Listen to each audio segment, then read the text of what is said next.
संसार में बात है जी को, क्योंकि वो बोलते हैं क्वाम, संसार में आता है क्वाम, माया घेर लेती है इसलिए बोलता है क्वाम मैं कौन हूँ। और ये जो चारों तरफ घेर के खड़े हैं कौन हैं, तब दादी आती है, अरे अरे बच्चे बच्चे बच्चे देख देख देख देख ये तेरी बुआ है, मेरे को पहचानते थे, तेरी दादी हूँ, ये तेरी मम्मी है।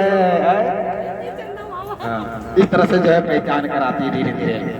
फिर धीरे धीरे और बड़ा होता है बच्चा, तो फिर धीरे धीरे सबसे परिचय होता है, ये मेरी बुआ है, ये मेरी माँ है, ये मेरे पिता है, हाँ ये मेरी बहन है, ये मेरे भाई है। पहले किसी को नहीं जानता था, अब सबसे परिचित होने लगा। अब ये मेरे अपने हैं, ये पराये हैं। अब इन्हें हमें पालना है, पोसना है, बड़ा करना है, कमा के खिलाना है इत्यादि। अब उसके लिए चाहे अच्छे से कमाए, अच्छा कर्म करके कमाए, चाहे बुरे से यहाँ बुरा कर्म करके कमाए। अब उसके कर्म यहाँ से प्रारंभ होते हैं। अपने स्वार्थ के लिए वो बुरा भी करता है, झूठ भी बोलता है, चुगली भी करता है। किसके लिए करता है? स्वार्थ के लिए सारे कर्म होते हैं।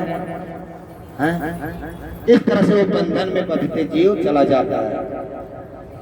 और ये पाप जो है पुण्य के कारण बनते हैं, और पाप होते हैं तब जो है नरक में जाते हैं, पुण्य होते हैं तो स्वर्ग में जाते हैं।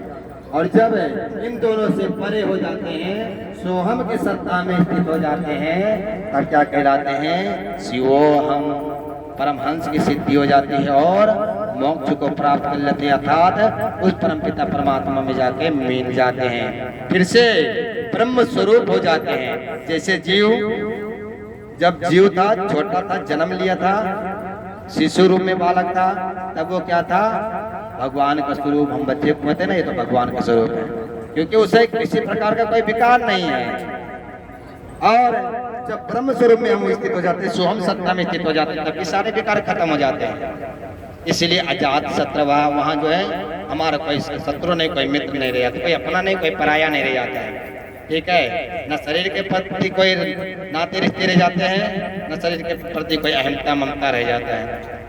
तो क्या हो जाता है? ब्रह्म स्वरूप, शिव स्वरूप हो जाता है, और वही से जो है वो मोक्ष को प्राप्त कर लेता है। जब तक जीव के अंदर ये भाव नहीं आता है, तब तक उसे मोक्ष की प्राप्ति कभी नहीं हो सकती। और ये भाव लाने के लिए हमें क्या करना चाहिए? जप, पूजा पाठ, दान, तप इत्यादि सारी चीजें हमें करते रहना चाहिए। स्वाध्याय, कथा, प्रवचन, श्रवण करने इत्यादि।